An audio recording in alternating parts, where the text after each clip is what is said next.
بسم اللہ الرحمن الرحیم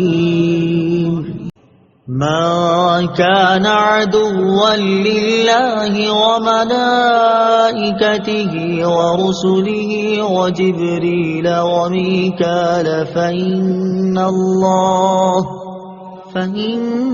الله عدو للكافرين۔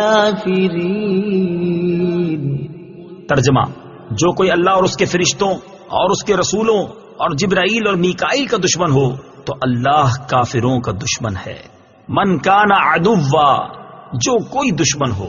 تفسیر صراط الجنان میں ہے، اس سے معلوم ہوا کہ انبیاء کرام علیہ الصلوۃ والسلام اور فرشتوں سے دشمنی کفر اور غضب الہی کا سبب ہے، اور محبوبان حق سے دشمنی خدا عز و جل سے دشمنی کرنا ہے۔ حضرت جبریل امین علیہ الصلوۃ والسلام انبیاء کرام کے خادم ہیں، ان کا دشمن رب تعالی کا دشمن ہے۔ یہ بھی معلوم ہوا کہ ایک فرشتے سے عداوت سارے فرشتوں سے عداوت ہے۔ یہی حال انبیاء کرام علیہ الصلوۃ والسلام اور اولیاء اعظام رحمۃ اللہ تعالی علیہم سے عداوت رکھنے کا ہے۔